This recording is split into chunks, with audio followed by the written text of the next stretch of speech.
अस्सलाम वालेकुम नाज़रीन, मेट्रो मैटर्स के नए एपिसोड के साथ मैं हूं आपका मेज़बान अख्तर शाहीन रिंद। नाज़रीन, हम सबसे पहले सेहत के हवाले से बात करेंगे। सुबह सिंध में ख़ास तौर पर आपने ये शिकायत आम सुनी होगी कि गली मोहल्लों में, ख़ास तौर पर कच्ची आबादियों में ऐसे ऐसे लोग डॉक्टर का रूप धार कर बैठे हैं जिनकी ना तो कोई क्वालिफ़िकेशन है और ना ही वो इस बात के अहल हैं कि वो मरीज़ों का मुआयना कर सकें और उनका इलाज कर सकें। बहुत सारे ऐसे भी लोग हैं जिन्होंने, जो आम फहम ज़बान में डिस्पेंसर कह लें, उन्हें कंपाउंडर भी कहा जाता है, वो लोग बैठे होते हैं और वो डॉक्टर की कुर्सी पर बैठे होते हैं और डॉक्टर बनकर बैठे हुए होते हैं और मरीज़ों का इलाज कर रहे होते हैं। ये हमारी एक खुशकिस्मती है कि सिंध में सिंध हेल्थ केयर कमीशन कायम हो चुका है कुछ साल पहले ही, लेकिन वो उतना फ़ाल नहीं है जितना उसे फ़ाल होना चाहिए और पूरे सूबे में जिस तरह से उसे कार्रवाइयाँ करनी चाहिए उस तरह से कार्रवाइयाँ नहीं हो रही हैं। हम इसी मौजू पे बात करेंगे। हमारे साथ आज के मेहमान मौजूद हैं मोहतरम डॉक्टर खालिद शेख साहब, जो कि कमिश्नर हैं इस कमीशन के। अस्सलाम वालेकुम डॉक्टर साहब, बहुत शुक्रिया आप हमारे साथ मौजूद हैं। डॉक्टर खालिद साहब, पहले तो ये बताइए कि सिंध हेल्थ केयर कमीशन जो है वो, उसके बारे में थोड़ा बताइए पब्लिक अवेयरनेस के लिए। कितने साल हो गए अब इसको बने हुए और इसका मैंडेट है क्या? ये Sindh health care commission act से बनी थी 13 में, ये एक्ट 13 कहलाती है सिंध हेल्थ केयर कमीशन। और ये हेल्थ केयर कमीशन जो है, this is a regulatory body. कोई भी रेगुलेटरी बॉडी और नहीं है सिंध में, पहले भी नहीं थी, पंजाब में भी एक है, इधर भी ये एक ही है। तो इसमें बोर्ड ऑफ कमिश्नर्स में 9 कमिश्नर होते हैं जो बाय इलेक्शन आते हैं। अपेक्स कमेटी होती है, वो वोट करती है। 9 कमिश्नर्स में से हम फिर एक सीईओ इलेक्ट करते हैं। तो 9 में से एक सीईओ हो गया, बाकी 8 कमिश्नर बच गए। और नीचे जो इंफ्रास्ट्रक्चर हमारा होता है उसमें एक सीईओ होता है और 7 डायरेक्टोरेट्स हैं। एक एक डायरेक्टर के नीचे डिप्टी डायरेक्टर हैं, असिस्टेंट डायरेक्टर हैं और इंफ्रास्ट्रक्चर है जो रेगुलरली ऑफिस में एफटीसी बिल्डिंग 2 में अवेलेबल होते हैं। हम लोग तो जब मीटिंग होती है, महीने में 1 हो 2 हो, तब जाके बोर्ड ऑफ कमिश्नर जाते हैं, हम मीटिंग करते हैं और हमारा काम है पॉलिसी देना, डिसीजन लेना, इम्प्लीमेंट करना। हमारा इंफ्रास्ट्रक्चर जो है वो करता है। राइट, तो पूरे सिंध में आप कहीं भी कार्रवाई कर सकते हैं? यस। बेसिक जो प्राइम ऑब्जेक्टिव है वो इस कमीशन का है क्या? 2 हैं। एक तो ये है कि जितने भी जो क्वालिटी ऑफ सर्विस है ना, वो पब्लिक को सही मिले। उसमें हमने स्टैंडर्ड सेट करवाए हैं यूएसएड वालों से। प्राइमरी हेल्थ केयर में क्या क्या होना चाहिए, सेकेंडरी हेल्थ केयर में और टर्शियरी हेल्थ केयर में क्या क्या स्टैंडर्ड्स होने चाहिए। एक तो है क्वालिटी ऑफ सर्विस इंश्योर करना। दूसरा है कि ये जो जितने भी हेल्थ केयर एस्टेब्लिशमेंट्स हैं, लेट दे बी पब्लिक और प्राइवेट, सबको हमारे पास रजिस्टर होना है। उससे फ़ायदा ये होता है कि सब जब हमारे पास रजिस्टर होंगे तो ये जो अताई डॉक्टर होते हैं, जिसको क्वैक्स कहते हैं, वो रजिस्टर नहीं हो सकेंगे, वो हमें अप्लाई नहीं कर सकेंगे। तो फिर हम उन अताइयों के पीछे एक क्रैकडाउन करते रहते हैं, उनको सील करते रहते हैं, बंद करते रहते हैं, ताकि ये अताई डॉक्टर बंद हो जाएं और क्वालिटी ऑफ सर्विस पब्लिक को मिले। डॉक्टर साहब, हेल्थ केयर प्रोविजन में देखिए मुख्तलिफ मेथड हैं, तरीका इलाज मुख्तलिफ हैं, तो आपके पास कौन कौन से तरीका रजिस्टर हो सकते हैं? हमारे पास एलोपैथी रजिस्टर है, तिब्ब रजिस्टर है, होम्योपैथी रजिस्टर है और नर्सिंग काउंसिल से कोई ग्रेजुएट है नर्सिंग काउंसिल से, तो वो होती है कि भाई वो काम कर रही है, ग्रेजुएट है या नहीं है। ये है। हिकमत वगैरह भी है क्या? हिकमत नहीं, होम्यो और तिब्ब। अच्छा हाँ, अच्छा। और ये बताइए कि कौन कौन सी इस्टेब्लिशमेंट्स आपके पास रजिस्टर होना ज़रूरी है उनके लिए? मसलन कोई अस्पताल है, क्लिनिक है, लैब है, क्या है? जितने भी क्लिनिक्स हैं, हॉस्पिटल्स हैं, तिब्ब की हो, होम्यो की हो, यूनानी की हो या हमारे एलोपैथी की हो, उन सारों को रजिस्टर होना है। चाहे वो आगा खान हो, चाहे वो साउथ सिटी हो, चाहे वो पब्लिक सेक्टर की जितनी भी हॉस्पिटल्स हैं, सबको होना है। और रजिस्ट्रेशन का प्रोसेस क्या है? अब अभी भी जैसे कोविड के टाइम में भी क्या फिजिकली वहाँ पे मूवमेंट अलाउ है या क्या ऑनलाइन भी कुछ हो सकता है, क्या सर? उसका जो प्रोसीजर है वेरी सिंपल है कि हमारा एक फॉर्मेट है, वो डाउनलोड आप हमारे वेबसाइट से भी कर सकते हैं। वो भर के डॉक्टर को देना है, उसमें सारा अपना जो फॉर्मेट है भरना पड़ता है, कितना स्टाफ है, ये है, क्वालिफाइड है, क्या है। वो जब हमारे पास आती है तो हम उसको स्क्रूटनी करते हैं, फिर उसमें जो सही हो गलत होती है तो फिर हम क्वारीज करते हैं, अगर सही होती है तो हम रजिस्टर कर देते हैं विदाउट फी। और इसमें स्टैंडर्ड्स कुछ, उस बिल्डिंग का भी कोई स्टैंडर्ड इसमें शामिल होता है? बिल्डिंग का तो हॉस्पिटल या हेल्थ फैसिलिटी की रिक्वायरमेंट के हिसाब से कुछ एक्चुअली उसमें कोई एक बिल्डिंग का वो स्टैंडर्ड्स में नहीं है। स्टैंडर्ड्स में ये है कि सर्विसेज कैसे दे रहे हैं, और अगर वो बिल्डिंग भी कोई डर्टी होगी या प्रॉपर नहीं होगी तो उसके खिलाफ भी हम लिखेंगे, वार्निंग देंगे कि इसको आप इम्प्रूव करें। ज़्यादा मेन ये कि जो लोग वहाँ काम कर रहे हैं वो क्वालिफाइड हैं या नहीं? क्वालिफाइड होने चाहिए और उनका नंबर पूरा होना चाहिए, उनके पास उतने इक्विपमेंट होने चाहिए जितने स्टैंडर्ड्स हमने सेट किए हैं, मिनिमम सर्विस स्टैंडर्ड्स। अच्छा, राइट। तो आप माशाल्लाह कन्वीनर भी हैं एंटी क्वेकरी कमेटी Yes. के, और अभी कुछ दिन पहले मीटिंग भी हुई आप लोगों की, तो उसमें क्या हुआ है? मीटिंग की कार्रवाई क्या रही? एक्चुअली पहले तो क्या ये है बताइए। कि एंटी क्वेकरी में पहले हमारे पास एंटी क्वेकरी कमेटी अलग नहीं थी।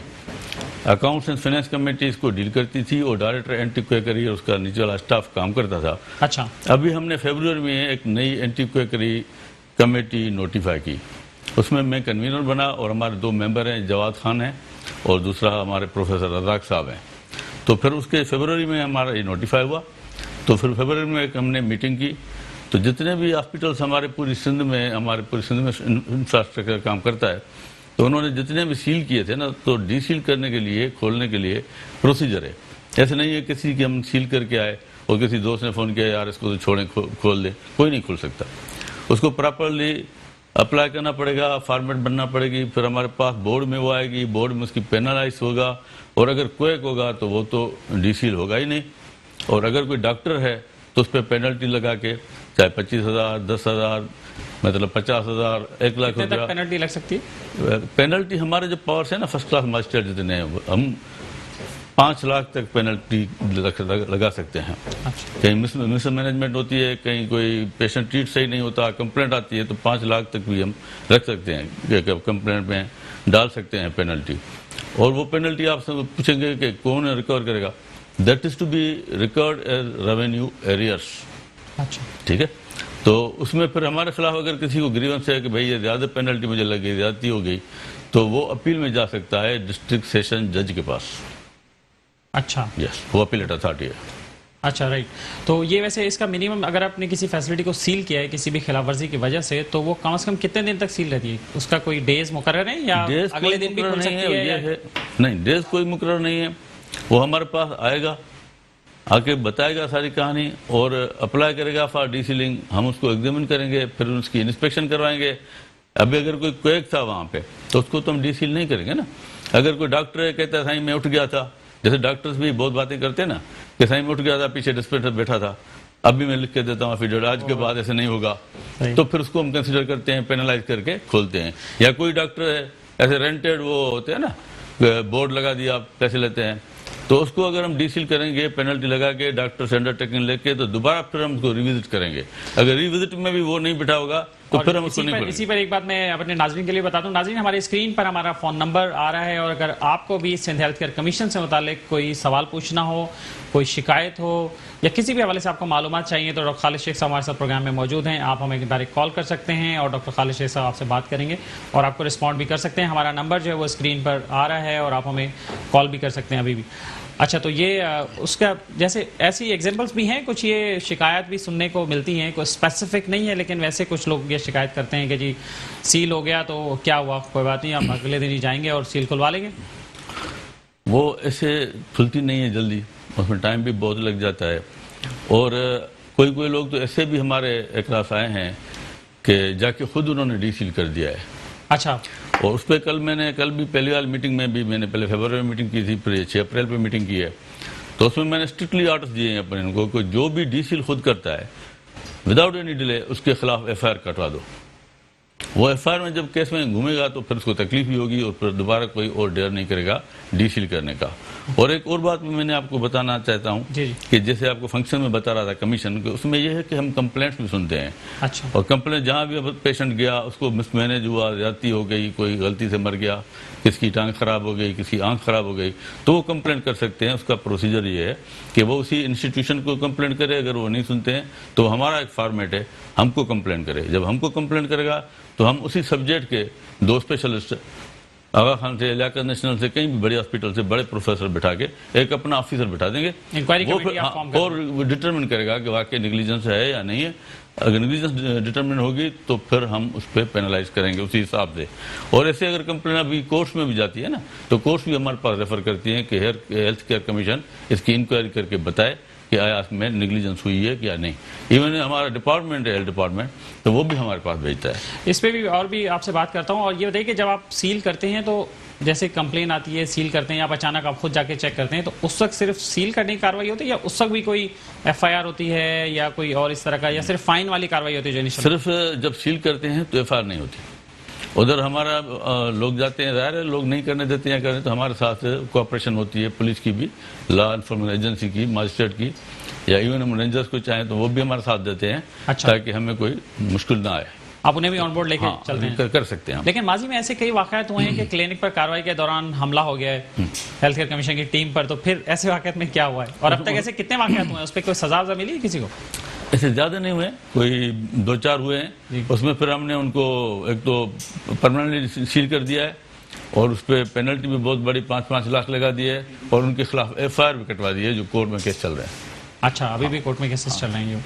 तो जो आवाम के लिए आपने बात बताई, ये बहुत इंपॉर्टेंट बात है और इसी पर मेरे आपसे ये सवाल भी है कि अभी भी आए दिन, हालांकि हेल्थ केयर कमीशन बन गया था तो ये तवक्को थी कि अस्पतालों के खिलाफ शिकायत या अस्पतालों में तोड़ फोड़, लड़ाई झगड़े, मार पिटाई के वाक़यात कम होंगे। वो के कुछ कम हुए हैं, लेकिन अभी भी वाक़यात हो रहे हैं, रुके नहीं अभी तक। अभी पिछले दिनों भी अस्पताल में एक वाक़या हुआ, वहाँ पर भी तोड़ फोड़ हुई चीज़ें। तो क्या ऐसा मैकेनिज्म नहीं हो सकता कि जैसे हर अस्पताल में कोई आपका नोटिस बोर्ड लगा हो, कोई आगाही के लिए कुछ लगा हो कि भाई किसी को कोई कंप्लेन हो तो यहाँ करें, जिस पे आपका एड्रेस दर्ज हो, फ़ोन नंबर हो, ईमेल हो, इस तरह की चीज़ें हो। हर आदमी को तो नहीं पता कि भाई FTC में आप बैठे हैं शारा फैसल में और वहाँ तक वो पहुँचे जाए, उस वक्त जो एक मतलब गुस्से की और गम की कैफियत होती है, उसको कैसे एड्रेस करेंगे? बात यह है कि अख्तर भाई, जो लोग इस तरीके से करते हैं ना, हमारे सारी गवर्नमेंट से या पुलिस ऑफिसर से भी ये कहा हुआ है कि वो एकदम एक्शन लें, क्योंकि हम तो कोई लॉ एनफोर्समेंट एजेंसी नहीं है कि वहाँ पहुँच जाएं जाके लड़ें। Definitely will approach the police authorities. सही। तो हमारे लोग वो पुलिस पे FIR कटवाते हैं और पुलिस को कहा हुआ है कि उनके खिलाफ स्ट्रिक्टली एक्शन लें, और फिर हम भी उन पर अप्रोच करते हैं हाई अप्स को कि भाई इनके खिलाफ एक्शन लिया जाए, इन्होंने ये किया है। और दूसरी बात यह है कि एक ब्लैकमेलिंग भी होती है कि पेशेंट है, उसका कोई नुकसान हुआ है नहीं हुआ है, तो वो फिर हमारे खिलाफ कंप्लेंट करके, ऑफिसर्स के खिलाफ कंप्लेंट करके बैठ जाता है, फिर कहता है कि भाई कुछ हमसे बार्गेन करो। अच्छा। नहीं तो मैं हटता नहीं, कोर्ट जाता हूँ, इधर जाता हूँ, उधर जाता हूँ। लेकिन हम जब इंक्वायरी करते हैं और इंक्वायरी वो इनके कंप्लेंट करने वाला झूठा साबित होगा तो उस पर भी हम 2 लाख पेनल्टी डाल सकते हैं। अच्छा, उसमें ये भी है। जैसे कि अभी तो खैर कोर्ट ने भी ऑर्डर किया था ना कि झूठी FIR जो काटेगा तो उसके खिलाफ भी वही जो है, तो हम भी 2 लाख उस पर भी डाल सकते हैं। अगर वो प्रूव होता है, हमारे पूरे कंसल्टेंट बैठते हैं, सब बैठते हैं कि कोई निग्लिजेंस नहीं हुई है, इन्होंने अननेसेसरी हमारा टाइम खराब किया है, डिस्टर्ब किया है हमारे ऑफिसर्स को भी और प्रोफेसर्स को भी, तो हम उस पर भी 2 लाख पेनल्टी डाल सकते हैं। लेकिन ये डॉक्टर साहब, ये वेग सी चीज नहीं है? अब जैसे एक कॉमन मैन है, उसको तो नहीं पता, लेकिन उसको जाहिर अपेरेंटली लग रहा है कि भाई डॉक्टर की मिस्टेक है, कोई डेथ हो गई या कोई बाजू खराब हो गया, कुछ हो गया, उसने आपको कंप्लेन लिख दी, ठीक है, वो तो कॉमन मैन है, उसका तो इतना सेंस नहीं है। लेकिन आपने अगर ये उसमें फाइनल ये कंक्लूजन आई कि नहीं जी कंप्लेन गलत थी, तो उस पर भी जुर्माना होगा? देखें, कंप्लेंट में पता लग जाता है कि what was the intention of the complainant. Okay, अच्छा, कोई ऐसी इंटेंशन वाकई उसमें ऐसी बात थी कि वो कंफ्यूज होकर किया है उसने, तो दैट वी कैन डिटरमिन। जब क्लियर पता लगता है कि अननेसेसरी की है जस्ट टू डिस्टर्ब, या कोई ऐसा एविडेंस आपके पास हो कि ब्लैकमेल किया है इस तरह का, तो फिर ये वाली बात हो सकती है। जब ये सारी चीजें आ जाती है और हमारा माइंड क्लियर हो जाता है कि इन्होंने खामखा भी अननेसेसरी डिस्टर्ब किया है for own gains, then we penalise. इसमें ये शिकायत किसी भी नौयत की हो सकती है या मेजर शिकायत ज़्यादा हो सकती है? जैसे ज़्यादातर केसेस तो खुदा न खासा कोई डेथ हो जाए तो फिर उस तक ज़्यादा हंगामा और शोर शराबा इस तरह की चीज़ें। जो बड़े केसेस हो जाते हैं, कोई टांग खराब हो गई, आंख खराब हो गई, कोई बाजू कट गई गलती से, एम्पुटेशन हो गई, कोई किडनी एक जगह दूसरी निकल गई, किसी की डेथ हो गई, तो मोस्टली कंप्लेंट इसी में आते हैं। वैसे लोग भी इतने तो फ्री नहीं है ना कि चक्कर काटें। और अभी हमने जो पहले मीटिंग की थी उसमें हमारे कोई जो हमने सील किए थे, तो हम चाहते हैं वो डीसील करें ना, हमेशा सील क्यों रहे। अभी आपकी मीटिंग में क्या हुआ, कितने केसेस आपने एड्रेस किए? क्या अभी हम जो हमने की थी फरवरी में मीटिंग, उसमें 118 केसेस थे। अच्छा, उसमें हमने जो डीसील की ऑर्डर की और पेनलाइज किया, उसमें हम 9 मिलियन की पेनल्टी डाली थी। अभी जब हमने 6 अप्रैल पे मीटिंग की थी उसमें 104 केसेस है, तो दोनों मिला के होते हैं 222 केसेस। इसमें टोटली 9.45 मिलियन हमने पेनलाइज किया है। 9.45 मिलियन। चलिए इसी पे मजीद आके बात करते हैं। और यहाँ नाजरीन एक ब्रेक लेते हैं, ब्रेक का वक्त है और ब्रेक के बाद दोबारा आते हैं जी। वेलकम बैक नाजरीन। और हम बात कर रहे थे डॉक्टर साहब, जुर्मानों के हवाले से आप बात कर रहे थे, कितने जुर्माने किए कमीशन ने? ये दोनों मीटिंग्स में जो है ना 222 केसों पे। अच्छा, 222 केस, अबाउट 9.54 मिलियन। अच्छा, तो रकम तो अच्छे जुर्माने किए हैं। हाँ। और ये रकम कहाँ जाती है? ये जाएगी हमारे अकाउंट में हेल्थ केयर कमीशन के। अच्छा, और क्या यूटिलाइजेशन है इसकी? यूटिलाइजेशन जो भी होती है, मतलब कोई रिनोवेट करना है, कोई काम है, बहुत सारे काम होते हैं कमीशन कमीशन के के, अपने जैसे उसमें। बजट यूटिलाइज करते हैं वो तो फिक्स होती है कि भाई सैलरी दो और फलां फलां पे करो। इसको हम जहाँ जरूरत पड़े कमीशन को, तो कमीशन Non-development में type हाँ है। बोर्ड ऑफ कमिश्नर्स होती है, वो डिसाइड करती है भाई इसमें से इतने पैसे इस पे भले खर्च करें, वो तो परमिशन ऑफ बीओसी। सही। दूसरी बात जो मैंने की है, मैं बताना चाहता हूँ कि जो डीसील करते हैं ना क्वेक्स, तो कल हमने ये डिसाइड किया कि भाई क्वेक को अब डीसील करोगे तो फिर वो खोल के बैठ जाएगा। तो हमने उनके जो मालकान है ना बिल्डिंग के ओनर्स, उनको भी बुलाया है, उनको भी लेटर लिखे हैं, उनको भी कि आप आके एफिडेविट दें कि अगर हम इसको डीसील करेंगे तो आप कभी भी किसी क्वेक को नहीं देंगे, नहीं तो हम आपके खिलाफ भी एक्शन लेंगे। अच्छा, ये तो फर्स्ट टाइम है हमें ये फर्स्ट टाइम है। ये इंपॉर्टेंट बात है। हाँ, इट वाज आवर व्यू के भाई अगर हमको देंगे वो खोल देंगे, तो हमने अभी ओनर्स को इन्वॉल्व किया है कि आप आके एफिडेविट दें कि ये अभी जब हम खोलेंगे, खोलने के पैसे तो आप भरें या वो भरे, उसके बाद आप किसी भी क्वेक को नहीं देंगे, अगर देंगे तो हम आपके खिलाफ भी एक्शन लेंगे। अच्छा, वैसे ओवरऑल इसका मतलब ये मैसेज तो ओवरऑल जो लैंडलॉर्ड्स जितने भी हैं उन सब के लिए है ना, कि कोई कार्रवाई हो या ना हो, लेकिन वो पहले से ये सोच कर दें कि भाई अगर कोई क्लिनिक या ऐसा हेल्थ फैसिलिटी के लिए कोई जगह मांग रहा है तो क्वालिफाइड है या नहीं, वो उसको इसी वजह से किया है। और हम एक पब्लिक नोटिस भी थ्रू मीडिया छाप रहे हैं कल परसों, अच्छा ताकि ओनर्स को पता लगे वो न दें, क्योंकि किसी को ऐसे पनिश करना बेकार है, पहले उनको पता तो लगे नहीं देना है, मुझे ख्याल करना है, तो हम एक पब्लिक नोटिस भी छपवा रहे हैं। अच्छा, और ये बताइए कमीशन का कोई डिवीजन लेवल पे, डिस्ट्रिक्ट लेवल पे कोई इंफ्रास्ट्रक्चर है?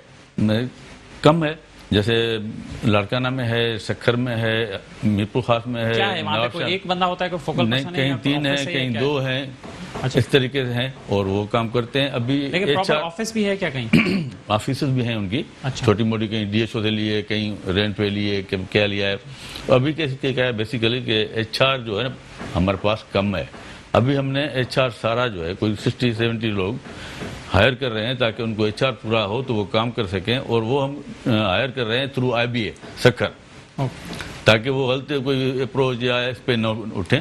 अभी वो उनकी फार्म भी भरवा रहे हैं, उनसे 800 रुपये लेके उनकी टेस्ट भी लेके रिटर्न में, जब वो फिल्टर करके हमें क्लियर करके लोग देंगे, फिर हम इंटरव्यू करके फिर हम उनको अपॉइंट करेंगे। और अलग से कोई ऑफिस बनाने का भी प्लान है आपका? What office? किसी हाँ डिस्ट्रिक्ट लेवल पे या डिवीजन पे कहीं? बिल्कुल, ये डिविजनल लेवल पे तो है, वैसे तो डिस्ट्रिक्ट लेवल पे भी बनाने का है, लेकिन पहले हम एचआर मिल जाए ना, ऑफिस बना के बैठ जाए, एचआर नो तो क्या फायदा। ये बताइए, जैसे आपने बताया कि लॉ इन्फोर्समेंट एजेंसीज के साथ आपकी कोऑर्डिनेशन है, क्या पुलिस के भी जो आला काम है या खास तौर पे इलाकाई सतह पे जो एसएचओ लेवल है या हेड मोरल लेवल है, उनको इस बारे में पता है कि ये कमीशन बना हुआ है और उसका ये काम है? सर उनको पता है, ये एक्ट में भी है, क्योंकि उनके जो हाई अफसर हैं उनसे हमारी मीटिंग की हुई है, उन्होंने अपने डायरेक्टर दे दिए हैं एसपी लेवल तक कि भाई हेल्थ केयर कमीशन के साथ आप कोऑपरेट करें, कोऑर्डिनेट करें, और जहाँ भी लेके जाएं आप अपना सिपाही दे दें साथ के वहाँ एक्शन लें। लेकिन लगता है कि उनको मालूमात नहीं है इतनी, क्योंकि अभी रिसेंटली भी एफआईआर हुई है कुछ हेल्थ केयर प्रोवाइडर्स के खिलाफ। किसके खिलाफ? हेल्थ केयर प्रोवाइडर्स के खिलाफ नेग्लिजेंस के हवाले से पुलिस उन्हें अरेस्ट करके भी लेके गई, मोबाइल में बैठा के लेके गई। पुलिस ले गई है? जी नहीं, पुलिस तो जाएगी तो हमारे साथ जाना है, पुलिस को अभी 2-3 हफ्ते पहले भी हुआ है, एक पेशेंट की डेथ हुई थी जिसपे फैमिली ने प्रोटेस्ट किया था, ये क्या था, कंप्लेन की थी पुलिस में, तो उस वक्त पुलिस पहुंच गई और वो उन लोगों को लेके भी चली गई। अख्तर भाई, बात यह है कि पुलिस को अकेले जाना ही नहीं है। अगर विथ देयर ओन इंटरेस्ट कोई जाता है तो उसके खिलाफ वो कंप्लेंट करें और government will take action, will support them. हालांकि उसको अकेले जाना नहीं है, उनको हमारे साथ जाना है। जब हम कॉल करेंगे हमारे साथ इस साइड चलो। और अब कोई भी एफआईआर या नेग्लिजेंस के हवाले से या डेथ भी इवन हो जाती है तो कमीशन की अप्रूवल के बगैर नहीं हो सकती, कमीशन की रिपोर्ट के बगैर नहीं हो सकती, या हो सकती है डायरेक्ट? होती नहीं है, मोस्टली कर सकते हैं। अभी जगह जुडिशरी है तो उनको तो हम नहीं चैलेंज कर सकते, लेकिन वैसे बाय एक्ट ये है। मोस्टली हमने देखा है कि हाई कोर्ट से, सुप्रीम कोर्ट से, इनसे भी हमारे पास केस आते हैं।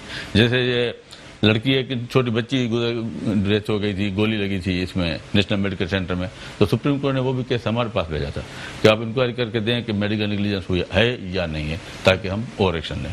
तो मोस्टली सुप्रीम कोर्ट तक भी हमारे पास केस रेफर होते हैं। थाने के लेवल पे अब मतलब चीजें ये नहीं हो सकती कि जैसे कोई कंप्लेनेंट चला जाए, दरखास्त दे दे थाने में और वो उस पर कोई कार्रवाई करें ऐसे? नहीं, थाने वाले उसको अगर कोई एक्शन लेंगे मिसमैनेजमेंट का तो वो हमारे पास भेजना है उनको, पहले हम डिटरमिन करें। ऐसे उनको लेना नहीं है कि लेते हैं तो गलत है। और हमने उनको कहा भी है कैसे आप किसी भी डॉक्टर के ऊपर एफआईआर नहीं काटो जब तक आप कमीशन से क्लियर नहीं करवाओ कि हाँ उसकी नेग्लिजेंस है। नहीं तो जिसको चाहते थे अपनी ऐसे एफआईआर काट के डॉक्टर को अरेस्ट कर देते थे, वो हमने मना किए। हमारे हाई अफसर के आईजी एआईजी लेवल पे बातें हुई हैं कि वैसे नहीं करें। सही। और लेकिन एक अहम जो बात है वो है पेशेंट की भी तो सेफ्टी को इंश्योर रखना है ना। हाँ। पेशेंट की सेफ्टी को भी तो इंश्योर रखना है। श्योर। और उनको वो कॉन्फिडेंस आप कैसे दे रहे हैं, या क्या प्लान है कि जो पेशेंट्स हैं अगर उनके साथ कोई ऐसा बिहेवियर सही नहीं होता, ट्रीटमेंट सही नहीं होता, चीज़ें आपको पता है, अब तो अगर मरीज किसी डॉक्टर से ये पूछ ले कि भाई आप डॉक्टर हैं, तो वो उनका मुंह बन जाता है। हाँ। कि आपने मुझसे ये कैसे पूछ लिया, मैं कुर्सी पे बैठा हूं तो इट्स अंडरस्टूड कि मैं तो डॉक्टर हूं, हालांकि ऐसा है नहीं। तो इस हवाले से भी कोई एविडेंस वगैरह कर रहे हैं आप? एक्चुअली क्या है कि अख्तर भाई, इस सब चीज़ों को ऐसे सुओ मोटो हम पहुंच नहीं सकते, सही। To be fair. न इतना हमारा ह्यूमन रिसोर्स है, ये है कि जो हमारे पास लेकिन कंप्लेंट कोई आती है उसको awareness एड्रेस करते type के कोई हैं। sessions जनरली हमारी जो मीटिंग्स होती हैं बड़े हॉस्पिटल से, प्राइवेट वालों से, या अपनी पब्लिक से, या मिनिस्टर साहब से, सेक्रेटरी साहब से, तो हमने उनको कहा है कि उनको डायरेक्ट करें कि उनका एटीट्यूड प्रॉपर हो। और प्राइवेट हॉस्पिटल से भी हमारा यही और होता कोई है। उनका नेम बैंड या कोई ऐसी चीज है प्रोटोकॉल्स में कि वो अपना वेयर करके रखें? जैसे प्रोटोकॉल्स में इसमें तो नहीं है, वो जनरल प्रोटोकॉल्स में है, they are suppose to wear कि अपना आईडी कार्ड या एप्रॉन लगाएं या प्लेट लगाएं या वो यूनिफॉर्म पाएं, वार्ड बॉय वाली या नर्सेज वाली ऐसे नहीं घूमे, ये जनरल। और ये कि नाम लगाओ तो पता हो ना हाँ। पेशेंट को मैं किससे बात कर दीज रहा आर द हूँ। Standing orders of the government. अच्छा, इस हवाले से ये चीजें बिल्कुल, हैं। ये स्टैंडिंग ऑर्डर्स हैं पहले ही गवर्नमेंट के। सही, राइट। तो जो पब्लिक है वो अब आपके ऑफिस के अलावा कंप्लेन करने का और क्या तरीका है? कि आपके दफ्तर में ही आए, जैसे FTC शारे फैसल पे आपका ऑफिस है हाँ, वहाँ पे, या उसके अलावा कोई और भी तरीका? और तरीका यही है कि हमारे पास है जो वेबसाइट से डाउनलोड करके फॉर्मेट वाला, उस पर भर के वो भेज देंगे TCS करके, even then will take action, हमारा डायरेक्ट कंप्लेंट एक्टिवेट हो जाएगा, पहुंच जाएगा उधर। और एक चीज़ और ये बताएं कि जो LHVs हैं या लेडी हेल्थ वर्कर्स हैं, उनकी भी ट्रेनिंग हुई हुई है माँ बच्चे की हेल्थ के हवाले से, वो भी ऑथराइज हैं कि वो कुछ काम करें, क्या वो भी इसमें क्वैकरी के जुमरे में आता है कि अगर वो देखें, पेशेंट देखें या उसको चेक करें? वो डिलीवरी करवा सकती हैं। अच्छा, बाकी ये नहीं है कि वो डॉक्टर बन के बैठ जाएं प्राण पहन के कि भाई बुखार है भी दवा दे दें, नमूने है भी दवा दे दें, डायरिया है भी दवा दे दें, ऐसे नहीं करें। लेकिन फिर एंटीनेटल केयर कैसे देंगी वो? एंटीनेटल केयर में क्या करना पड़ता है? जैसे चेकअप तो करना पड़ेगा ना माँ का, ब्लड प्रेशर चेक करना पड़ेगा, urine sugar, urine protein, antenatal care में तो यही होता है। और एनीमिया, हेमोग्लोबिन कम है तो भाई ब्लड CP करवाओ, बस ये 3-4 चीजें हैं। ये चीज़ें हो सकती हैं उसमें। चलिए, बहुत शुक्रिया आपका। और खालिद शेख साहब आप हमारे साथ मौजूद रहे, और हमने कोशिश की है कि आवाम को इस हवाले से आगाही दें। इंशाल्लाह आपको दोबारा भी जहमत देंगे। You are welcome. और नाज़रीन, आपने गुफ्तगू सुनी डॉक्टर खालिद शेख साहब की, और यहाँ लेते हैं एक ब्रेक, और ब्रेक के बाद दोबारा हाजिर होते हैं और आपको बताते हैं कि आगे क्या है। वेलकम बैक नाजरीन, और अब हम बात करते हैं एक ऐसे वाक़े की जो कि इंतहाई नाखुशगवार था और होना नहीं चाहिए था, लेकिन वो वाक़या हो गया, और उसके बाद उससे भी अफसोसनाक चीज़ें हो रही हैं। उसकी जो डेवलपमेंट है, वाक़या ये हुआ है कि कुछ दिन पहले डाओ इंटरनेशनल जो कॉलेज है, यूनिवर्सिटी रोड पर वाक़ है, उसके अंदर कोविड का एक वैक्सीनेशन सेंटर है, और बताया गया है, जो इन्फॉर्मेशन हम तक पहुंची है, और इस हवाले से इंसिडेंट की वीडियोस भी पहुंची हैं, कुछ तस्वीर भी पहुंची हैं, जो भी आप स्क्रीन पर भी थोड़ी देर में देख सकेंगे। वहां पर कोविड के वैक्सीनेशन सेंटर में स्टाफ काम कर रहा था, नर्सेस काम कर रहे थे, तो वहां पर deputy DHO, district health officer की जो डिप्टी हैं डॉक्टर अनीला कुरैशी, उनका नाम बताया जा रहा है, वो वहाँ पर पहुँची अपने प्राइवेट गार्ड के हमरा, और वहाँ उन्होंने जो इन्फॉर्मेशन हम तक पहुँची हैं वो ये है कि वहाँ उन्होंने देखा कि टेबल पर कुछ चीज़ें फैली हुई थी, कुछ बिखरी हुई थी, ऑर्गेनाइज चीज़ें कुछ नहीं उनको लग रही थी। तो इस पर उनका मूड ख़राब हुआ, उन्हें गुस्सा आया, और उन्होंने नर्स को कुछ हिदायत दी, और उसके बाद फिर क्या हुआ, क्या गुफ्तगू हुई, उसका हमें पता नहीं चला। लेकिन ख़बर ये सामने आई उस वक्त जब वहाँ पर लड़ाई मारकुटाई हो गई और तशद्दुद हुआ, और जो वीडियो है वो हमें मौसूल हुई है, और वीडियो आप देखेंगे अभी, उस वीडियो में नज़र आ रहा है साफ साफ कि मेल नर्स जो है उस पर तशद्दुद किया जा रहा है, और जो मोहतरमा हैं डिप्टी DHO जो हैं वो डॉक्टर अनीला कुरैशी, वो भी उन पर तशद्दुद कर रही हैं, और उसके साथ और भी जो स्टाफ है उनका, जिसके बारे में निजी गार्ड बताया जा रहा है कि निजी गार्ड हैं, वो भी उन पर तशद्दुद करते हुए दिखाई दे रहे हैं। इस मौजू पर हम बात करेंगे। हमारे साथ स्टूडियो में हमें ज्वाइन किया है मोहतरम एजाज कलेरी ने, जो कि सदर हैं यंग नर्स एसोसिएशन सिंध के। अस्सलाम वालेकुम एजाज साहब। वालेकुम अस्सलाम। और नाज़रीन, हमने टेलीफोन लाइन पर रिक्वेस्ट की है डॉक्टर महबूब को, जो कि रहनुमा हैं यंग डॉक्टर्स एसोसिएशन के, और वो हमें टेलीफोन लाइन पर जैसे ही ज्वाइन करते हैं तो हम उनसे भी बातचीत का आगाज़ करेंगे। एजाज कलेरी साहब, ये बताइए, जो इन्फॉर्मेशन मैंने बताई है इसके अलावा क्या हुआ है वहाँ एक्चुअली? हम तक तो यही इन्फॉर्मेशन पहुँची थी। जी देखिए, ये परसों वाक़या हुआ है। जो हमें मालूमात हुई, जो हमारे लोग वहाँ पहुँचे, कराची के प्रेसिडेंट और सीनियर वाइस प्रेसिडेंट वहाँ पे जो कॉल की गई वहाँ मौजूद थे, पहुँच गए थे। तो जब उन्होंने लड़कों को रेस्क्यू किया वहाँ से, तो जब लड़कों ने हमें बताया कि ये डिप्टी DHO जो है डॉक्टर साहिबा, ये जब भी आती हैं इनके रूटीन में यही होता है कि आके लोगों के ऊपर शाउट करना और हल्ला गुल्ला करके निकल जाना। अच्छा। तो उस दिन भी वो वहाँ आई हैं, तो पेशेंट का रश था। जो वैक्सीनेशन सेंटर बना हुआ है इनका, उन पे ऊपर ये एक्चुअली ये जो नर्सेज हैं ये पोस्टेड हैं कतर हॉस्पिटल में और असाइन टू वर्क हैं यहाँ पे मेडिकल डेंटल मेडिकल कॉलेज के अंदर जो है उनको वैक्सीनेशन सेंटर बनाया हुआ है। अच्छा। तो वो रूटीन के मुताबिक अपने पेशेंट्स की जो है वो सैम्पलिंग कर रहे थे और सैम्पलिंग करते हुए जब ये डॉक्टर साहिबा आई हैं वहाँ पे विजिट पे, तो उन्होंने देखा कि कुछ चीज़ें ऑर्गेनाइज नहीं थी पेशेंट की रश की वजह से। तो उन्होंने जो है वो कोई डायरेक्शंस दी स्टाफ को कि ये आप लोगों ने ऑर्गेनाइज नहीं करके किया है, क्यों नहीं हो रहा है, ये जिस तरीके की शाउट करती हैं वो इस तरीके से वो रूटीन के मुताबिक शाउट कर रही थी। तो स्टाफ का कहना था कि मैं उस चीज़ को मतलब इतना सीरियस नहीं लिया। मैंने कहा कि ये रूटीन की जो है वो डॉक्टर साहिबा की रूटीन है, तो वो चुप हो जाएंगे। अब पेशेंट के सामने मैं मतलब उसके बाद के बारे में जी मिजाज का पता था। उसके बाद दोबारा उन्होंने रिएक्ट किया कि मैं मिस्टर आपसे बात कर रही हूँ और आपने जो है मेरी बात क्यों नहीं सुनी। तो उन्होंने कहा कि मैडम पेशेंट का रश है, मैं पेशेंट से फारिग होकर इनको ऑर्गेनाइज कर देता हूँ, पेशेंट फारिग हो जाए।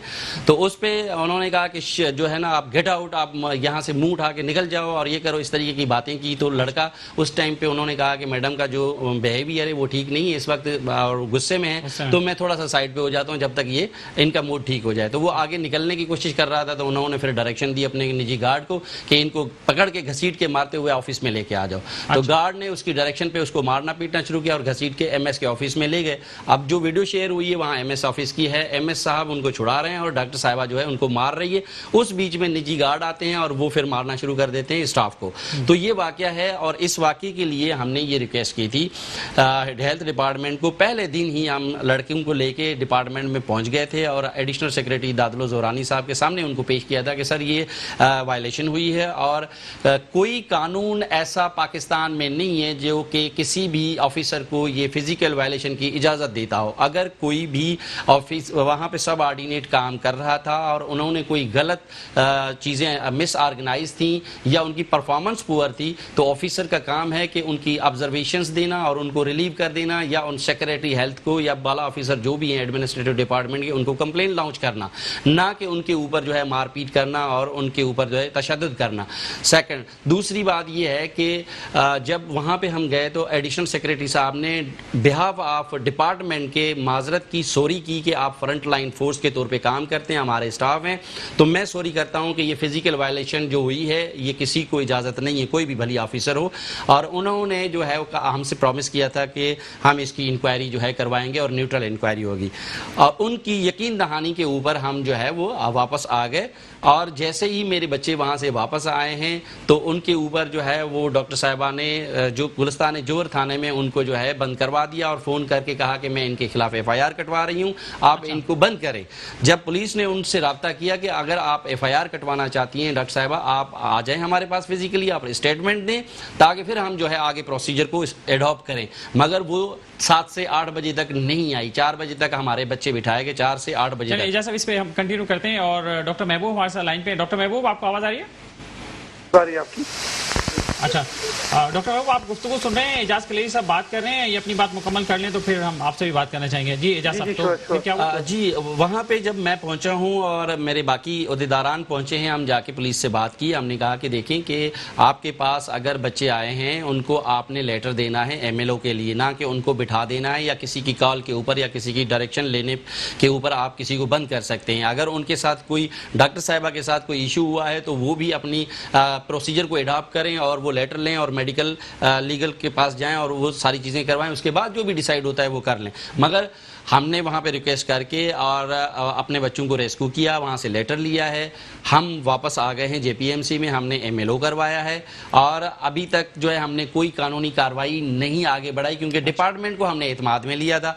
अब सुबह में मोहतरमा साहिबा जो है वो JPMC में आती हैं एक दिन छोड़ के दूसरे दिन, और वो पता नहीं किस चीज़ का ब्लड वगैरह लगा के कपड़ों के ऊपर वो जना में आती है, जना के इमरजेंसी में आके हंगामा करती है और वहाँ पे कहती है कि मुझे प्रोटोकॉल नहीं दिया जा रहा और मुझे जो है रेस्पेक्ट दी जाए और मैं जो है बाला ऑफिसर हूँ, ये हूँ, उस तरीके के वहाँ पे हंगामा डॉक्टर्स के साथ किया। उसके बाद वो गायनी डिपार्टमेंट में जाती है, गायनी डिपार्टमेंट में कहती है कि भाई मुझे जो है जो मैं कह रही हूँ मेरी विश के ऊपर रिपोर्ट लिख के दे दें।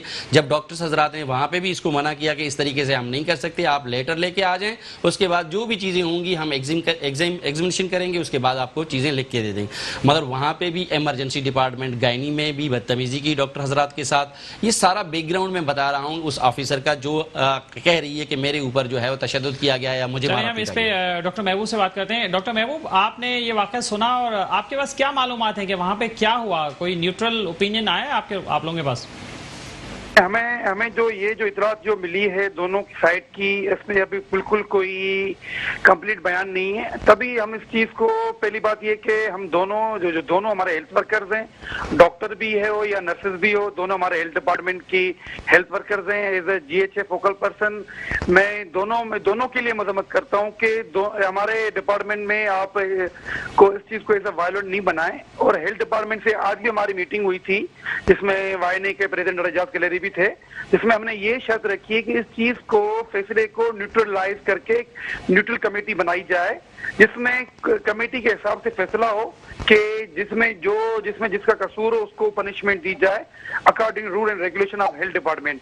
और इस चीज को मैं एक रिक्वेस्ट भी करूंगा कि तमाम सोशल वर्कर्स को कि इस चीज को नेशनलाइज ना किया जाए, क्योंकि हेल्थ डिपार्टमेंट में काफी कौमें काम करती हैं।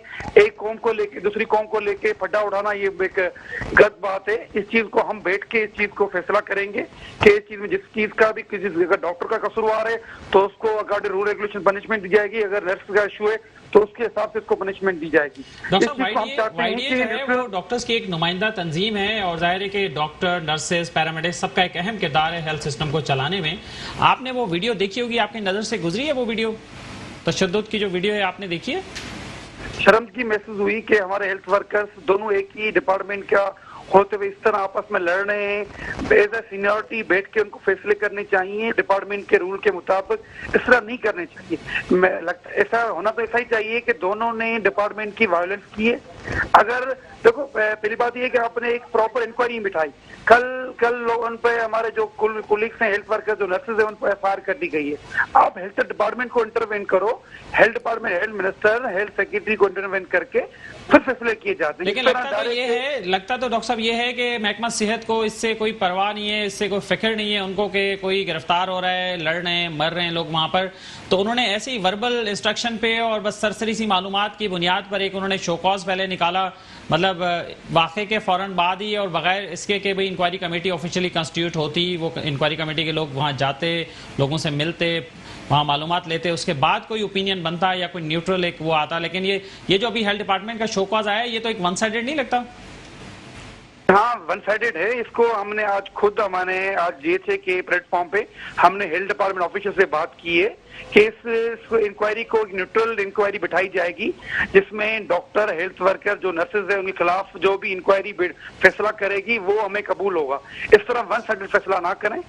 डॉक्टर भी हमारा है, नर्सेज भी हमारे ही हैं, हमारे हेल्थ वर्कर ही हैं। इनसे हम मिलजुल के कोशिश करेंगे कि इनको दोनों को बिठा के जो मसले होंगे आपस में इनके डिस्कस करेंगे। और हमारी उम्मीद यही है कि इस चीज को हेल्थ डिपार्टमेंट के प्लेटफॉर्म में मसला हल किया जाए, बेहतर है कि बाहर किसी और प्लेटफॉर्म पे हल हो।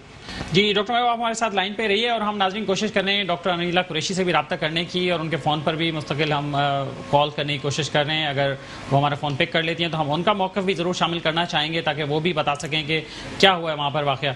इजाज़त, तो अभी रिसेंट आपने बताया FIR हो गई है? जी बिल्कुल, ये कल शाम में जब 4 बजे तक तो डॉक्टर साहिबा कोई जो लेटर लेके नहीं आई थी, जो अभी इन्फॉर्मेशन है, उसके बाद जो है फौरी कोई किसी और मीडिया पर्सन को और सिंधी कार्ड को इस्तेमाल किया गया और DIG को अप्रोच करके, जो हमने मीडिया पे देखा है सोशल मीडिया के थ्रू, के 4 लोगों के ऊपर जो है वो, जिन 4 लोगों को शोकाज हुआ है, उन 4 लोगों के ऊपर जो है FIR लॉन्च की गई है। तो सबसे पहले तो मैं इस चीज़ की मजम्मत करता हूँ कि ये डिपार्टमेंट के अंदर एक वाक़या हुआ था, डिपार्टमेंट ऑन बोर्ड था और डिपार्टमेंट डिपार्टमेंट को ही इंक्वायरी करनी चाहिए थी, और डिपार्टमेंट जो भी इंक्वायरी करता, और जो हमारी डिमांड है कल से, डे 1 से डिमांड यही है कि न्यूट्रल इंक्वायरी कमेटी कॉन्स्टिट्यूट होनी चाहिए, और जिस पे भी जो भी चीज़ें फिक्स होती हैं उसको जो है सज़ा मिलनी चाहिए, चाहे वो मेरी तंजीम का हो, चाहे वो डॉक्टर कम्युनिटी का क्यों ना हो, चाहे वो किसी और कम्युनिटी का क्यों ना हो, उसको पनिश मिलनी चाहिए। जिसने भी ये गलत किया, जो चाहे नर्स ने गलत किया है, चाहे वो डॉक्टर ने गलत किया है, क्योंकि जो हमें वीडियो शेयर हुई हैं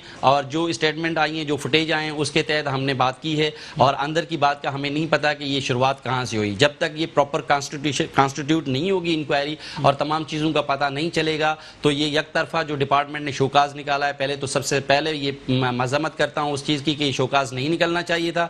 दूसरी बात ये है कि ये FIR तक बात नहीं जानी चाहिए थी, डिपार्टमेंट को फिल फोर इंटरवीन करना चाहिए था, और डिपार्टमेंट दोनों तरफ के लोगों को बिठा के ये मामला को हल करने की कोशिश करती। देखिए, हेल्थ वर्कर्स हम कोविड-19 में फ्रंट लाइन फोर्स के तौर पे काम कर रहे हैं, चाहे वो डॉक्टर्स हों, चाहे वो नर्सेज हो, चाहे वो पैरामेडिक्स हों। हम एक ही फैमिली के जो है मुतलादिश हैं, और हम एक फैमिली के तौर पे काम करते हैं। हमें इन चीज़ों में नहीं पड़ना चाहिए, चाहे वो डॉक्टर हो, चाहे वो नर्स हो। इस वक्त जो मेडिकल कम्युनिटी है उसकी जो है वो मतलब जो जिस तरीके से बातें मीडिया में आ रही हैं, जिस तरीके से सोशल मीडिया में आ रही हैं या प्रिंट इलेक्ट्रॉनिक मीडिया में आ रही है, इनको नहीं होना चाहिए। दोनों तरफ से इस मामले को ठंडा करना चाहिए था, मगर अब बात बढ़ गई है। हमने डिपार्टमेंट को कहा है कि आप इंटरवीन फौरन करें, क्योंकि इस मामले को बढ़ाने के बजाय इसको आप लेके आएँ और हल की तरफ लेके आएँ, क्योंकि हम एक दूसरे के साथ जुड़े हुए हैं। हम हॉस्पिटल्स नहीं चल सकते हम दूसरे। वहाँ पर CCTV फुटेज भी होगी क्या? वो कोई एग्जैक्टली हमने यही डिमांड की है कि अगर आसानी हो जाती है।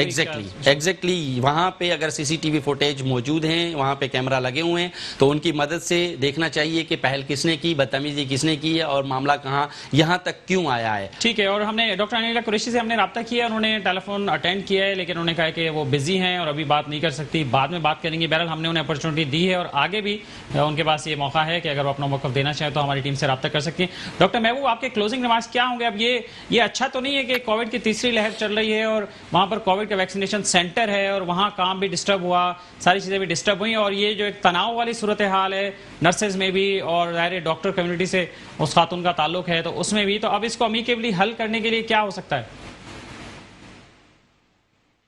डॉक्टर महबूब साहब लाइन पर मौजूद नहीं है हमारे साथ, तो एजाज साहब आपने जो सजेशन दिया है ख्याल में उसी पर ही आगे बढ़ा जाए तो फिर वो जी बिल्कुल मैं एक और बात ऐड करता चलूँ कि इन डॉक्टर साहिबा के कोई रिश्तेदार हैं जिन्होंने रात मुझे 11:43 पे कॉल की है, और उन्होंने मुझे लाइफ थ्रेटनिंग जो है दी है, और उन्होंने मुझे गाली गलौज दी है कि आप जो है वो पठान कम्युनिटी को फेवर कर रहे हैं। आप ये, मैं उनको कह रहा हूँ कि भाई हम प्रोफेशनल लोग हैं और आप मुझसे वो प्रॉब्लम डिस्कस कर रहे हैं या मुझे आप थ्रेट्स कर रहे हैं, तो उन्होंने लिटरली मुझे गालियां दी हैं, और ये इस बैकग्राउंड बताता है कि किस कम्युनिटी के साथ और किस फैमिली के साथ ये अटैच्ड हैं, और ये मामला गवर्नमेंट के और एम्प्लॉइज का है, उसमें किसी फैमिली के फर्द का जो है इस तरीके की एटीट्यूड और इस तरह की गाली गलौज और थ्रेट देना, बिल्कुल इसकी हम कंडेम करते हैं। मसला हल हो जाए, वरना ज़ाहिर बात फिर डेफिनेटली अगर मसला हल नहीं हुआ तो हम आज हेल्थ डिपार्टमेंट को टाइम दे के आए हैं, अगर आज प्रॉपर और न्यूट्रल कमेटी कायम नहीं हुई तो हम अगला लाए अमल जो है हम अपना तय करेंगे, और ओवरऑल पूरी सिंध में इंशाल्लाह ओवरऑल पूरी सिंध में हम तमाम सर्विसेज को विड्रॉ भी करेंगे, हम कोर्ट ऑफ लॉ भी जाएंगे, हम फिर FIR की तरफ भी। थैंक यू, बहुत शुक्रिया आपका एजाज साहब, आप हमारे साथ शो में शरीक रहे। और नाज़रीन, यहाँ लेते एक ब्रेक, और ब्रेक के बाद दोबारा हाजिर होते हैं। वेलकम बैक नाज़रीन। और कोरोना की तीसरी लहर जारी है और लोग मुतासर भी हो रहे हैं, अमवात भी हो रही हैं, और कोरोना से बचाव की वैक्सीन भी पाकिस्तान में आ चुकी है और वो लगना भी शुरू हो चुकी है। दुनिया के दीगर ममालिक में भी वैक्सीन लग रही है लोगों को, और हुकूमतें वैक्सीन लेकर और अपने लोगों को लगा रही हैं, और वो वैक्सीन फ्री में लग रही है। लेकिन एक और जो पिछले दिनों एक वाक़या हुआ है वो ये हुआ कि पाकिस्तान ने वैक्सीन ख़रीदने का ऑर्डर कर दिया। तो ये ऑर्डर क्यों किया, उस पर ट्रांसपेरेंसी इंटरनेशनल ने भी एक लेटर लिखा गवर्नमेंट को कि भाई आपको इतनी जल्दी क्या पड़ी थी कि आपने वैक्सीन ख़रीदने का ही ऑर्डर कर दिया। पाकिस्तान एक गरीब मुल्क है और अभी हम तरक्की की मनाजिल तय करने जा रहे हैं, तो फिर वैक्सीन के ख़रीदने पर इतनी बड़ी रकम जो है वो लगाने की क्या ज़रूरत थी। इस मौजू पर हम बात करेंगे। हमारे साथ मौजूद हैं नूर महार साहब, जो कि प्रेसिडेंट हैं पाकिस्तान ड्रग लॉयर्स फोरम के। अस्सलाम वालेकुम नूर साहब। नूर साहब, आपको आवाज़ आ रही है मेरी? जी बिल्कुल। अच्छा नूर साहब, ये इसके बारे में थोड़ा सा बताएंगे कि ये जो गवर्नमेंट है ये इसने वैक्सीन खरीदने का ऑर्डर क्यों दिया है, आपका क्या ख्याल है, आप क्या कहते हैं इस पे? देखिए, हुकूमतें जब आवाम के नफ्स हो साथ हो, आवाम के साथ हो, तो फिर तो ऐसे मसाइल नहीं आते। लेकिन यहाँ पे क्योंकि जो हुकूमतें हैं उसमें भी जो फार्मास्यूटिकल माफिया है वो इतना ताकतवर है कि वो पाकिस्तान पहला इम्पोर्टेंट मुल्क था जिसने ये खरीदी है। और हालांकि पाकिस्तान में कंपनियों को खरीदने के बजाय जो कंपनियां चाइना से और खासतौर पर रशियन वैक्सीन जो है उन्होंने खरीदी है, तो ये सारा असल में हुकूमत को खरीदनी चाहिए थी और मुफ्त में आवाम को लगानी चाहिए। ये बहुत बड़ा मर्ज है। दुनिया पूरी में जो है बहुत पहले जो है ना एडवांस में ऑर्डर्स दिए गए थे, हुकूमतों ने दिए थे ऑर्डर्स। जैसे अब 97% जो है इसराइल में जो है वहाँ पे वैक्सीनेशन हो चुकी है। 52% जो है वो यूके में भी लोगों को वैक्सीन हो चुकी है, फर्स्ट और सेकंड डोज दोनों हो चुकी हैं। पाकिस्तान में हुकूमती जराये के मुताबिक सिर्फ 10 लाख लोगों को सिंगल डोज फिलहाल लगाई गई है और 5 लाख चाइना ने की थी पाकिस्तान आर्मी के लिए। और होना तो ये चाहिए था कि हम अगर ये नवंबर में ऑर्डर कंफर्म कर देते, पूरी दुनिया में जो वैक्सीन की दौड़ लगी हुई है, तो हमारी हुकूमत की नाअहली है और मिसमैनेजमेंट है कि ना प्रॉपरली वक्त पे ऑर्डर दिए गए, ना सुबह हुकूमतों ने दिए। जो अभी दिए हैं वो पब्लिक जो फार्मास्यूटिकल कंपनियां हैं, एजीपी कंपनी है, इसने रशियन वैक्सीन की दी और दूसरी कंपनियां भी दे रही हैं। तो कंपनियों को लूटने का पाकिस्तान ने सिर्फ मौका दिया गया, बाकी दुनिया में ऐसा नहीं है। और बाकी दुनिया में जो है हुकूमतें जो है वो वेलफेयर के तौर पे और एक अहम मूजी मर्ज के तौर पे कर रहे हैं। पाकिस्तानी हुकूमत सिर्फ सिंध की हुकूमत, पंजाब और बाकी हुकूमतें जो है सिर्फ जबानी जमा खर्च तो कर रहे हैं, लेकिन उनको वो वक्त पे जो वैक्सीन के ऑर्डर देने चाहिए थे जो कि नहीं दिए गए। अच्छा नूर साहब, क्या यही वजह भी हो सकती है कि हुकूमत ने जब देखा कि वो उसने वैक्सीन तो खरीदने का ऑर्डर दिया नहीं इतनी बड़ी तादाद में कि पूरे पाकिस्तान के सब लोगों को वैक्सीन लग सके, तो एक वजह ये भी हो सकती है कि उन्होंने फिर इजाजत दे दी फार्मास्यूटिकल्स को कि जी आप ही वैक्सीन लाएं और आप ही फिर उसको डबल ट्रिपल करके बेचें, और ताकि लोगों तक ये बात पहुंच जाए, वैक्सीन पहुंच जाए। असल में जो बड़े फैसले हैं ना हेल्थ के, वो ना वो विजन है ना वो हुकूमती क्रेडिबिलिटी है। असल में हम जिन आलमी इदारे सेहत के जिनके हम मरून मिन्नत और उनके बड़ी फार्मास्यूटिकल कंपनीज के ब्रेन जो है वो उसके मुताबिक हमारी हुकूमतें चलने की कोशिश करती हैं, तो उसमें जो मुनाफाखोरी है वो बहुत ज्यादा है। तो ये फैसला ना इतना मतलब कि अवाम के मुफाद के खिलाफ जाता है। जब इसकी मुस्तकबिल में नया तहकीकात करेगा और इतना डिले हुआ तो क्यों हुआ, इस पे जो है बहुत सारे चीजें मुस्तकबिल में जाहिर होंगी। तो मुजरिम ठहराए जाएंगे ऐसे लोग जिन्होंने वक्त पे फैसला नहीं किया, वक्त पे परचेज नहीं की। और हमारी जो है मार्च 1 साल पहले जो है वैक्सीन जो है रशिया ने उस पर फाइनली काम शुरू कर दिया था और बहुत सारे दूसरे मुल्कों ने भी कर दिया था। वैक्सीन तो बहुत पहले आ चुकी इसकी। तो अब पाकिस्तान में भी जो नेशनल इंस्टीट्यूट ऑफ हेल्थ जो है वो 2000 तक हम वैक्सीन बनाते थे और 18 मुल्कों में इंक्लूड यूके एक्सपोर्ट भी करते थे। हम खुनाक, डिप्थीरिया, पोलियो और दीगर वैक्सीन जो है हम पाकिस्तान में तैयार करते थे। तो हमारी जो हुकूमती नाअहली जो है वो अभी नहीं है, माजी में भी इसकी बहुत सारी मिसालें मिलती हैं कि अब हमने वैक्सीन बनाना जो है वो बंद कर रखी है। जी, वहाँ पे जो NIH जो है अब थोड़ा बहुत हुकूमत कोशिश कर रही है कि चाइनीज वैक्सीन जो है हम बल्क मंगवा के यहाँ तरफ पैक करें, तो उस पर भी काम हो रहा है। लेकिन मैं समझता हूँ कि हुकूमती इदारों को होश के नाखुन लेने चाहिए। पूरी दुनिया में बायोलॉजिकल वार चल रही है और हम अपने मुफादात को उस तरह लुक आउट नहीं कर पा रहे। रेगुलेटरी अथॉरिटी ऑफ पाकिस्तान को जो स्टेप लेने चाहिए थे वो नहीं लिए। और आपने इस पे ट्रांसपेरेंसी इंटरनेशनल का भी खत आपकी नजर से शायद गुजरा होगा कि जो वैक्सीन की प्राइस है खास तौर पर वो भी कितनी हाई रखी है। जी बिल्कुल, इंडिया में जो 200 रुपए की चीज है पाकिस्तान में वो 8,000 की जो है वो बेचने की कोशिश की जा रही है। फिर जो इवन के कोरोना के इस इरा में शौकत खानम जैसे इदारों ने, खैराती बहुत से इदारों ने भी बहुत पैसे कमाए हैं। अगर एक प्राइवेट चुगताई लैब जो है वो 8,000 का टेस्ट कर रही है, तो जो शौकत खानम है उसने भी 8,000 से ज्यादा का किया है, कम का नहीं किया। तो बात ये है कि हम नाम तो चैरिटी का लेते हैं, लेकिन हम लूटते जो है ना आवाम को, ये जो 1,000 रुपए में कोरोना का टेस्ट होना चाहिए वो 8,000 रुपए का हो रहा है। चलिए, बहुत शुक्रिया नूरमार साहब, आप हमारे साथ मौजूद हैं। बात की आपने इस मौजू पे, हम इंशाल्लाह कोशिश करेंगे अगले शो में भी इस पर बात करें, आपको दोबारा ज़हमत दें। हमारे साथ नाज़रीन नूरमार साहब मौजूद थे और वो हमसे गुफ्तगू कर रहे थे। अगर आप भी किसी इशू की तरफ निशानदेही करना चाहें और हमारी तवज्जो दिलाना चाहें तो हमारे राब्ते का नंबर है 0300 364 2759। अपने मेज़बान अख्तर शाहीन रेंद को आज के मेट्रो मैटर्स से इजाज़त दीजिए। अपना ख्याल रखिएगा। अल्लाह हाफ़िज़।